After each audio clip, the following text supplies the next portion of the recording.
আমাদের বক্তব্য কী, সরকারের চিন্তা ভাবনা কী। আমরা একটা কথা বলেছিলাম যে 8 পে কমিশন সেন্ট্রাল গভর্নমেন্ট যে আকারে করবে, যে সিস্টেমে করবে, সেন্ট্রাল গভর্নমেন্টের 8 পে কমিশনকে ফলো আপ করে আমাদেরকে স্টেটে আমরা সেই রিপোর্ট আমরাও করব। তো সেটা এবং সারা দেশে আজকে পর্যন্ত আমাদের যতটুকু আমার সোফার মাই ইনফরমেশন, যে এই পর্যন্ত একটা কি দুটো স্টেট তারা নিজস্ব এই 8 পে কমিশন তারা গঠন করেছে। এর মধ্যে আসাম আছে, একটা স্টেট আছে। তো আমাদের রাজ্যের মধ্যে মাননীয় মুখ্যমন্ত্রী আমাদের আলোচনার মধ্যে আমরা একটা ঠিক করেছি যে সেন্ট্রাল গভর্নমেন্ট হয়তো বা এটা আগামী 4-5-6 মাসের মধ্যে ডিক্লেয়ার করে দিতে পারে। তো স্বাভাবিকভাবে আমাদেরও একটা তৈরি থাকা উচিত। তৈরি বলতে যে এর জন্য এমনি তো আর করে দিতে পারবো না, অনেক ধরনের ফ্যাক্টরস আছে তাদের, মানে যেমন ডিএর ফ্যাক্টরস আছে, আগে একটা ট্রিটমেন্টের ফ্যাক্টর আছে, বিভিন্ন রকম সমস্যা। এই সমস্যাগুলো যাতে আমরা ফিনান্স কমিশন, যাকে আমরা 8 পে কমিশন বানাবো, সেই কমিশনের কাছে এগুলো আমরা সবটাই আমরা ছাড়বো। রাজ্যের টোটাল পরিস্থিতি, টোটাল অর্থনৈতিক অবস্থা, কর্মচারীদের সমস্ত সমস্যা, এই সমস্ত আমরা এখানে রাখবো। তো এই যখন এই পে কমিশন আমরা বানানোর জন্য আমরা প্রস্তুত। বিভিন্নভাবে আপনি জানেন যে পে কমিশনটা বানিয়ে দিলে হবে না, এটা উপযুক্ত দক্ষ কোনো ব্যক্তিকে চেয়ারম্যান সে বসাতে হবে। এবং মেম্বার্স আমরা অলরেডি অনেকটা দেখেছি, কোনো ফাইনাল করিনি, তবে জাস্ট চেয়ারম্যান নামটা হলে পরে আমরা ইমিডিয়েট আমরা 8 পে কমিশন আমরা রাজ্যে গঠন করে দেবো এবং চলবে, সমস্ত সমস্যা দেবো, চলতে থাকবে। যদি সেন্ট্রাল গভর্নমেন্ট করে, এর মধ্যে যদি আমাদেরও করতে আর 1-2 মাস 3 মাস দেরি হয়, কোনো ব্যাপার নেই। এটা ফ্যাক্টর যখন হবে 8 পে কমিশন, সেখান থেকে এফেক্ট হবে। এটা তো আপনার নিশ্চয় আগেও আমি দেখেছেন সেখানে হয়েছে। তো এই জায়গাতে আমাদের বর্তমান 8 পে কমিশন নিয়ে আমরা প্রস্তুত। সরকারি কর্মচারীদের প্রতি পরিষ্কার আমার বক্তব্য থাকবে আপনাদের মাধ্যমে। দেখুন, বিধানসভা এলে বিভিন্ন রকম আমাদের যারা বন্ধু বিরোধী দলের যারা আছেন তারা অনেক বক্তব্য রাখেন, স্বাভাবিক, গণতান্ত্রিক অধিকার সবাই বলতে পারবে। কিন্তু এটার মানে এই নয় যে ওনারা বলছেন বলে হচ্ছে। এটা আপনার পরিষ্কার, এরা বলছে বলে যে এগুলো হবে আমরা করছি তা নয়। আজকে রেখেছেন মাননীয় সুদীপবাবু, এটাকে রেফারেন্স পিরিয়ডে আপনি এনেছেন, আমরা 1 মিনিট দেরি করিনি। কারণ রেফারেন্স পিরিয়ড আসার সঙ্গে সঙ্গে দাঁড়িয়ে আমি কবে দেবো তা নয়, সঙ্গে সঙ্গে তার রিপ্লাই দিয়েছি। কেন দিয়েছি? যে আমাদের মাথায় আছে যে 8 পে কমিশন নিয়ে আমরা একটা সিদ্ধান্ত, যদিও এটা আজকে মাননীয় মুখ্যমন্ত্রী দিতেন লাস্ট দিনে, যে আমরা 8 পে কমিশন এটা করেছি, পরিষ্কার আমাদের বুঝিয়ে দেন। তা আমরা যে তৈরিটি এটা, কিন্তু এর মধ্যে উনি আজকে রেফারেন্স পিরিয়ডে আনাতে আমি সঙ্গে সঙ্গে উত্তরটা আমাকে দিতে হয়েছে। কিন্তু এর মানে তো পরিষ্কার, যদি এইভাবে উত্তর কখন থাকে, যখন তাহলে আমরা মানসিকভাবে প্রস্তুত। 8 পে কমিশন গঠনের জায়গায় আমরা এগিয়ে গেছি। আমাদের শেষ বিন্দুটুকু, যেটা মাননীয় মুখ্যমন্ত্রীর নজরে আছেন, একজন ফিট পার্সন, এক্সপেরিয়েন্স, যেখানে এইসব কাজের জন্য দক্ষ, সে রাজ্যের মধ্যে নেই। রাজ্যের বাইরের থেকে যেখান থেকে হোক আমাদেরকে এনে বসাতে হবে। এটা মাননীয় মুখ্যমন্ত্রী খুব তড়িঘড়ি ব্যাপারটা দেখছেন। তো ওই দিনটা অপেক্ষাতে 8 পে কমিশন গঠন হবে। এবং যেটা বলেছি আমি, আগের গল্প ছেড়ে দিন, যে কেন্দ্রীয় সরকার 3/11/2025 তারিখে শ্রীমতী জাস্টিস রঞ্জনা প্রকাশ দেশাইয়ের মাধ্যমে কমিটি গঠন করেছে, 8ম পে কমিশন গঠন করেছে। এবং স্বাভাবিকভাবে আমাদের সরকার এটা অলরেডি আমরা রেডি, আমরা অলরেডি তার জন্য সমস্ত ধরনের প্রস্তুতি নিয়ে নিচ্ছি। বলেছি আমি, আমাদের কিছু মেম্বার্স আমরা নির্দিষ্ট করে ফেলেছি। এখন এই কমিশন হবে। আমি নিশ্চিন্ত বলতে পারি রাজ্যের সমস্ত সরকারি কর্মচারী ভাই বন্ধুদের, এই সরকার কর্মচারীদের বিরুদ্ধে নয়, এই সরকার কর্মচারীদের স্বার্থেই আমরা সরকার সবসময় চিন্তা করে। বিগত দিনের ডিএগুলো দেওয়াতে এটা পরিষ্কার প্রমাণিত। সরকার আন্দোলন তাদের রাস্তায় করেছে, একটা আন্দোলন করেনি। আমরা আন্দোলন আগে আমরা এইসব করার চেষ্টা করেছি। রাজ্যের অর্থনৈতিক অবস্থা সকলকে ভাবতে হবে, এটা একার বিষয় নয়। সরকার আছে বলে সরকারই ভাববে তা নয়। হ্যাঁ, সরকার অগ্রণী ভূমিকা নিতে হবে, কিন্তু সকলে এটা ভাবতে হবে যে আজকে কালকে যদি আমার এই ঘাটতি পূরণের জন্য যদি আমরা ট্যাক্স আমাদের চাপিয়ে দিতে হয়, সেটাও তো রাজ্যের মানুষের কাছে এটা নিশ্চয়ই একটা শুভ ফলদায়ক হবে না। তো আমরা সব কিছু মেনে আমরা অপেক্ষা করছি যে এই রাজ্যে, ত্রিপুরা রাজ্যে 8 পে কমিশন আমরা গঠন করতে চলেছি। আমাদের রাজ্যের সরকারি কর্মচারীদের যা ফ্যাক্টরস আছে, অর্থনৈতিক যা সমস্যা আছে, সবটা আমরা কমিশনের কাছে আমরা সাবমিট করব। এবং তার মাধ্যমে কমিশন যে প্রস্তাবটা সুপারিশটা করবে, সেটা অবশ্যই আলোচনার ভিত্তিতে আমরা সেটা করব। অবশ্যই তার মধ্যে একটা বক্তব্য পরিষ্কার বলে দিচ্ছি রাজ্য আমাদের ত্রিপুরা। আমাদের করার পর আমরা অবশ্যই মাননীয় প্রধানমন্ত্রীর কাছে আমাদের এই প্রস্তাব আমরা পাঠাবো এবং আমার দৃঢ় বিশ্বাস যে প্রধানমন্ত্রীজি শুধু বললে শুধু শুনবেন করেন না তা নয়, প্রধানমন্ত্রীজি প্রাইড অফ হিলসের মাধ্যমে এটা বুঝিয়ে দিয়েছেন যে রাজ্যগুলি যখন দুঃখ যেগুলো চলতে পারে না তাদের সমর্থনের জন্য প্রধানমন্ত্রী নিজস্ব চিন্তাভাবনা উনি করেন।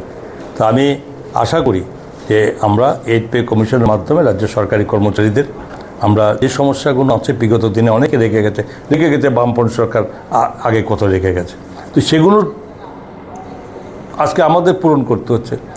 এর মধ্যে একটা এক্সট্রা আমি কথা আপনাদের বলে যাচ্ছি, তো আমি উঠেছে বিধানসভায় যে ফিক্সড পে সম্পর্কে কথা উঠেছে। দেখুন, ফিক্সড পে সম্পর্কে কথা আমাদের না দেওয়ার কোনো একটা জিনিস চিন্তা করেন। একটা সময় আমি বলে দিই আপনাকে, কোনো একটা সময় মাননীয় মুখ্যমন্ত্রী একটা আমাদের ক্যাবিনেটে আলোচনা করেছে, চলো ফিক্সড পে কমিশনটা যদি মানে আমাদের যদি এটা উঠিয়ে দিয়ে যদি আমরা এখন থেকে এদের রেগুলার করে দিই, যারা চাকরি সব রেগুলার, তাহলে এখন থেকে তাদের স্কেল যা আছে সব করা যাবে, কোনো না যে 2 বছর হোক 1 বছর হোক সবটা করে দেবো, এরকম ক্যাবিনেটে আলোচনা হয়েছে। দুর্ভাগ্যবশত এর মধ্যে ফিনান্সিয়াল প্রবলেম, আমরা সিদ্ধান্ত নিতে পারিনি। কিন্তু ফিক্সড পে এইটাকে বাতিল করার জন্য কোর্টের রায়টা এসছে। কোর্ট কী রায় দিয়েছে? মাননীয় কোর্ট কী দিয়েছে? মাননীয় কোর্ট রায় দিয়েছে 2001 থেকে যে ফিক্সড পেগুলো তাদেরকে নেওয়া হয়েছে আপ টু ডেট 2001 থেকে তাদের সমস্ত যে স্কেল ওয়াইজ যা পায় সেই টাকা পেমেন্ট করতে হবে। দ্বিতীয় 9% ইন্টারেস্ট ইনক্লুড করতে হবে। আমি জাস্ট আপনাদের মাধ্যমে একটা কথা বলতে চাই, কর্মচারীদের না দিয়ে কাজ করার চিন্তা সরকার করে না। কিন্তু পাশাপাশি এটাও তো বলবো, এই ধরনের রায় মাননীয় আদালত দিয়েছেন, আমি এটা আদালতের রায়ের বিরুদ্ধে কথা বলতে পারি না, কিন্তু যেটা দিয়েছেন টাকার অঙ্কটা কত হবে, এই টাকা কি রাজ্য সরকারের পক্ষে এই মধ্যে দেওয়া হবে?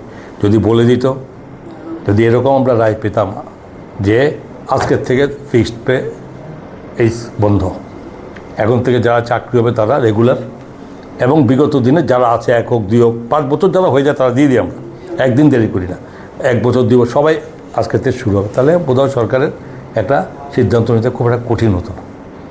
এই আমাদের রাজ্যের অর্থনৈতিক কীরকম অবস্থান আছে এটা আমি সময়ে সময়ে আপনাদের বিভিন্ন সময় প্রশ্নের উত্তরে আমরা বলেছি, এবং সেটা একই রকম উত্তর আমি দিয়েছি। অ্যাকচুয়ালি 16th ফিনান্স কমিশন যখন আমাদের রাজ্যে আসে, রাজ্যের সমস্ত সমস্যা যত রকম অর্থনৈতিক আমরা পিছিয়ে পড়ে আছি,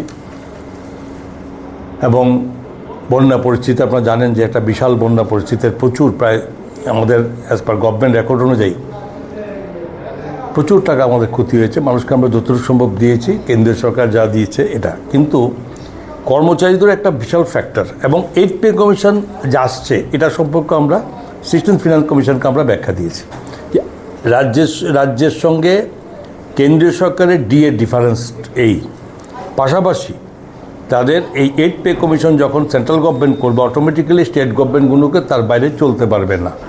তো স্বাভাবিক কথা, আমরা তখন বলেছিলাম যে এর মধ্যে দিয়ে আমরা এটা আমাদের 16th পে কমিশন আর 16th ফিনান্স কমিশন যাতে এটাকে আমাদের সাপোর্ট দেয়। দেখা গেলো 16th ফিনান্স কমিশন যেটা ওনাদের রায়ে দিয়েছে, শুধু ত্রিপুরা রাজ্যকে নয়, ভারতবর্ষের সমস্ত রাজ্যকে এক লাইন পরিষ্কার যে প্রত্যেকটা স্টেটকে নিজস্ব রাজস্ব বৃদ্ধি করতে হবে, এবং সেন্ট্রাল গভর্নমেন্ট আমাদেরকে যেটা রেভিনিউ গ্যাপ ফান্ড দিত প্রতি বছর 4,000 টাকা করে 5 বছরের জন্য 20,000 crores আমরা রেভিনিউ গ্যাপ ফান্ড হিসাবে পেতাম, এবং 16th ফিনান্স কমিশনের এই সুপারিশ মোতাবেক এই 4,000 এই রেভিনিউ গ্যাপ ফান্ডও তারা উইথড্র করে নিয়েছে। রাজ্যের আর্থিক অবস্থা 2018 সাল থেকে আমরা সরকারে এসেছি, এবং 18 সাল থেকে সরকার আসার পরে আমরা কিন্তু কোথাও এই মানুষের উপরে কোনো বর্ধিত কর চাপিয়ে দেইনি। আমরা এর মধ্যে থেকে আমরা সেটা কিন্তু কখনো দেইনি, কিন্তু আমরা সব ঠিক রাখার চেষ্টা করেছি। কিন্তু আমাদের নিজস্ব রোজগার কত, একবারে খুব বেশি হলো আমরা বিভিন্ন ট্যাক্স প্যাক যেগুলো আমরা কালেকশন করি, ওভারঅল 4,500 crores অ্যাপ্রক্সিমেট। প্রত্যেক বছর কিছু না কিছু বাড়াতে চেষ্টা করছি আমরা, না কিছু বাড়িয়ে আমরা বাড়ানোর চেষ্টা করছি, কিন্তু সেই বাড়লেও ওটা সীমিত একটা সংখ্যায় টাকা বাড়ে। তো এর মধ্যে রেভিনিউ গ্যাপ ফান্ড বন্ধ, উইথড্র। তো এবার বুঝুন যে এক্সট্রা আমরা কিছু করা, নতুন করে কিছু করা রাজ্য সরকারের এই আর্থিক অবস্থা আমাদের কাছে নয়। আমি নিজে ব্যক্তিগতভাবে আমাদের দেশের ইউনিয়ন ফিনান্স মিনিস্টার নির্মলা সীতারামনজিকে আমি চিঠি দিয়েছি বারংবার, এবং উনিও উত্তর দিয়েছেন, কিন্তু সেটি কোনো সঠিক উত্তর বলেননি। রাজ্যে মাননীয় মুখ্যমন্ত্রী প্রফেসর ডক্টর মানিক শাহ মহোদয় এই আর্থিক অবস্থার সমস্ত স্টেটমেন্ট নিয়ে কিন্তু উনি আমাদের যশস্বী প্রধানমন্ত্রীর সঙ্গে দেখা করেছেন। লম্বা সময় পর্যন্ত রাজ্য অর্থনীতি সম্পর্কে উনি ওনার বক্তব্য রেখেছেন। প্রধানমন্ত্রী শুনেছেন খুব ইয়েভাবে। তখন উনি বলেছেন, কিছু এমনি সরাসরি না বললেও বলেছেন আমি দেখছি।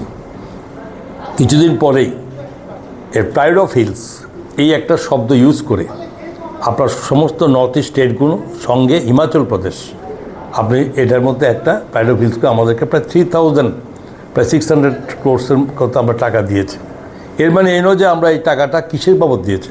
যেমন আমাদের অনগোয়িং ওয়ার্ক, যেগুলো কাজ আমরা নিয়েছি আধা অবস্থায় আছে, সেগুলোকে কমপ্লিট করা। এবং এর বাইরে যেমন আমাদের একটা সুবিধা আমাদেরকে দিয়েছে যে সিএসএস স্কিমগুলো, যেমন সেন্ট্রাল স্পন্সর স্কিমগুলোতে যে রাজ্য সরকার যে 10% বা তারও কিছু বেশি লাগে, এটা একটা বড় টাকা, কম টাকা না। তো এই টাকাটাও আমরা দিতে পারবো, এই টাকাতে খরচ করতে পারবো।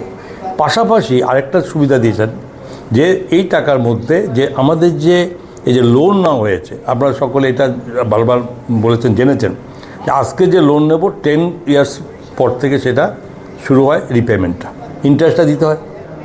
তো আগে যারা সরকার থেকে নিয়েছিল সে তার ইন্টারেস্ট রিপেমেন্ট আমাদের করতে হয়, ইয়ারলি প্রায় 2500 করে দিতে হয়। এটা আমি বারবার বিভিন্ন বাজেটের সময় বলেছি। এই টাকাটাও দিতে পারবো, কিন্তু ওই সবটা নয়। আমরা এখন ওই টাকাটা দিতে পারবো, ঠিক আছে, সুবিধা আমাদের, এটা আমাদের ডাইরেক্ট আমাদের স্টেট বাজেট থেকে যেত ওইটা। এখন সেটা তো পারবো না, কারণ টাকাই 3600 কোটি টাকা। তো এর মধ্যে যতটুকু পারি, ধরুন সিএসএস অ্যাকাউন্টের মধ্যে যেটা পেয়েছি অনগোয়িং ওয়ার্কের মধ্যে কাজে লাগিয়ে বাকি কিছু টাকা সম্ভবত ম্যাক্সিমাম 1000 to 1200 টাকা আমরা এটার মধ্যে আমাদের নিষ্কাত। এই হচ্ছে আমাদের অর্থনৈতিক অবস্থা। তাহলে আমার বলা বক্তব্য হচ্ছে যে এখনও যে বাকি যে এই যে ডেফিসিট, এই যে আমাদের গ্যাপ যতটা আছে, প্রায় ধরেন প্রায় 3000 ক্রোর্স, এটা এখনও আমাদের কাছে কোনো ব্যবস্থার মধ্যে আসেনি। আপনারা জানেন যে এটা রিজার্ভ ব্যাংকের অনুযায়ী, ফিসক্যাল অনুযায়ী এখান থেকে আমরা একটা আমাদের টোটাল গ্রোথ জিএসডিপির উপর একটা লোন নিতে পারি, মানে এটা যেটা রিজার্ভ ব্যাংক অ্যালাউ করে, সেই লোনটা লিমিটেশন আছে, এর বাইরে আমরা যেতে পারবো না। তো সেই টাকা নিয়ে আমরা লোন নিয়েও তবু আমাদের এই কাভার আপ করে আজকে রাজ্যের সমস্ত ডেভেলপমেন্ট কোথাও বন্ধ রাখিনি। সেন্ট্রাল গভর্নমেন্টের স্কিমগুলো আমরা করছি, এবং সেই সঙ্গে আমাদের কোথাও নেই না কর্মচারীদের বেতন বন্ধ আছে। এর মধ্যেও আমরা যতটুকু পেরেছি, আপনার সকলে জানেন 19% ডিএ ডিফারেন্স এখনও আছে। সরকারের ইচ্ছা ছিল, আমাদের মানে মুখ্যমন্ত্রীর ইচ্ছা ছিল যে এই ডিএ ডিফারেন্সটা যেভাবে হোক আমরা একদম শূন্যে নিয়ে আসবো। শুরু করেছিলাম, আমরা যে 4% দিত, সেন্ট্রাল দিয়ে দেয়, এর কদিন পরে 5%। তো এরকম করতে করতে 19 পর্যন্ত এসে দাঁড়িয়েছিল। হবার তো এবার তো আরও সমস্যা এখন, তারপরও চিন্তা নিশ্চয়ই সরকার আছে, কিন্তু কীভাবে ম্যানেজ করবো সেটা নিয়ে আমাদের বড় প্রশ্ন। বর্তমান অর্থনৈতিক অবস্থায় তবে ডেভেলপমেন্ট কোথাও কম নেই, ইনফ্রাস্ট্রাকচার ডেভেলপমেন্ট বা ক্যাপিটাল এক্সপেন্ডিচার আমাদের কোনো বন্ধ নেই, কারণ সেন্ট্রাল গভর্নমেন্টের বিভিন্ন স্কিম থেকে আমরা টাকা পাচ্ছি। এবং এবারও প্রায় 8000 কোটি টাকার মধ্যে আমাদের এই ক্যাপিটাল এক্সপেন্ডিচার আমরা বিভিন্ন রয়েছে, রাস্তাঘাট, বিভিন্ন সমস্ত ডেভেলপমেন্ট, কোথাও এটার মধ্যে কম নেই। বাকি সিএসএস স্কিম যা লাগে তা বাড়ছে, আমরা কম নেই। এই ক্ষেত্রে আমাদের টোটাল অর্থনৈতিক অবস্থা আপনাদের বলা মতো আমি সবটা রাখলাম।